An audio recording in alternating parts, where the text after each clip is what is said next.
राजेश अपनी भाभी नीलम का लाडला था। नीलम भी राजेश को अपने बेटी की तरह प्यार करती थी। राजेश, लखनऊ वाले मामा जी ने तुम्हारे लिए एक बहुत अच्छा रिश्ता बताया है।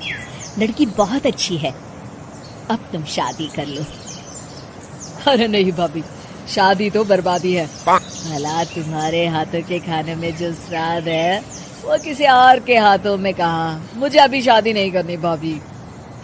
राजेश की ना नुकुर करने के बावजूद घर वाले उसकी शादी करवा देते हैं, लेकिन फिर भी राजेश अपनी भाभी का पल्लू नहीं छोड़ता।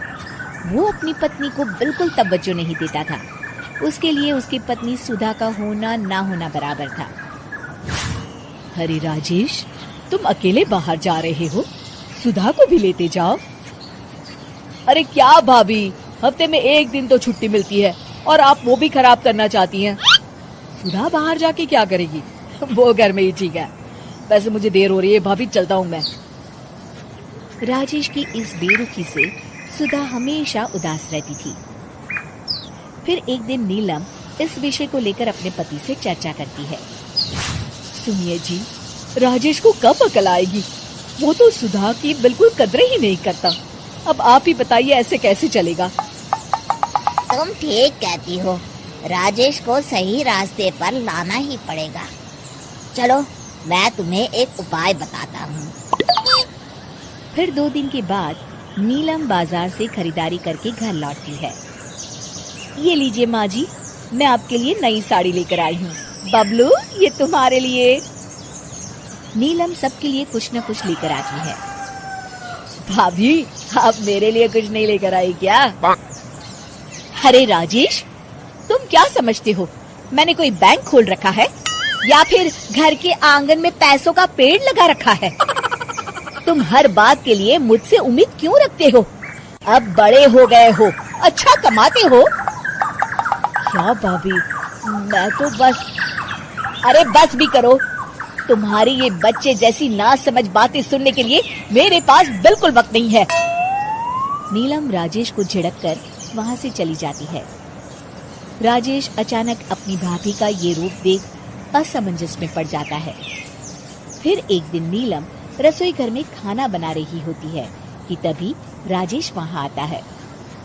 भाभी, आज मैंने अपने बॉस से वादा किया है कि उनके लिए आपके हाथों का बना गाजर का हलवा लेकर आऊंगा। आपके हाथ से बने गाजर के हलवे में तो जादू है, जादू। मेरे बॉस तारीफ करते नहीं थकते। प्लीज अब जल्दी से बना दीजिए ना भाभी। नीलम राजेश के ऊपर भड़क जाती है। तुम्हारा दिमाग खराब है क्या? आखिर तुम मुझे समझते क्या हो? इस घर की नौकरानी? जब देखो तब फरमाइश करते रहते हो, भाभी ये बना दो, भाभी वो बना दो। अरे तुम्हारी पत्नी सुधा भी तो इस घर में रहती है, तुम उससे कुछ क्यों नहीं कहते? भाभी, आप इस तरह की बातें क्यों कर रही हैं? अरे बस भी करो राजेश, मेरा दिमाग और मत खराब करो, जाओ यहाँ से। अपनी भाभी का इस तरह बेरुखी भरा बर्ताव देख राजेश को बड़ा बुरा लगता है और वो उदास होकर अपने कमरे में बैठ जाता है। तभी उसकी पत्नी सुधा वहाँ आती है। क्या हुआ जी, आप इस तरह उदास क्यों बैठे हैं? राजेश अपनी पत्नी को सारी बात बताता है।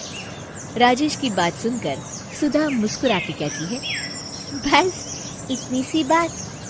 चलिए जी, मैं आपके बॉस के लिए गाजर का हलवा बना देती हूँ। अरे छोड़ो, तुमसे नहीं हो पाएगा, रहने दो। आप तो बस देखते जाइए जी, अभी आती हूँ मैं। थोड़ी देर के बाद सुधा हलवा बना के राजेश को देती है। फिर राजेश अपने ऑफिस चला जाता है। शाम को जब राजेश घर आता है तो खुशी के मारे अपनी पत्नी सुधा को गले लगा लेता है। अरे वाह सुधा, तुमने तो कमाल कर दिया। सच में क्या स्वादिष्ट हलवा था।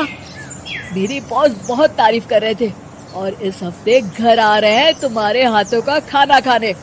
और इतना ही नहीं, उन्होंने मेरा प्रमोशन भी कर दिया है। सच? हाँ, मुझे माफ कर दो सुधा, आज तक मैं तुमसे गैरों की तरफ पेश आता रहा। अरे ये कैसी बातें कर रहे हैं जी, मैं तो आपकी पत्नी हूँ। धीरे धीरे राजेश अपनी पत्नी के साथ पूरी तरह घुल मिल जाता है। और अपना ज्यादातर समय सुधा के साथ बिताने लगता है और उसकी हर छोटी मोटी जरूरतों का ख्याल भी रखता है। ये देख राजेश के भैया और भाभी बहुत खुश होते हैं। फिर एक दिन राजेश और सुधा बाहर से घूम कर आते हैं।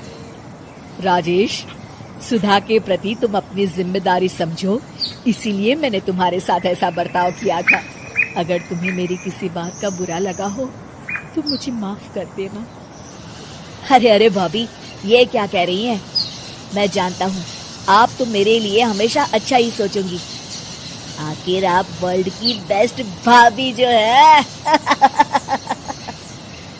इसे कहते हैं अंत भला तो सब भला।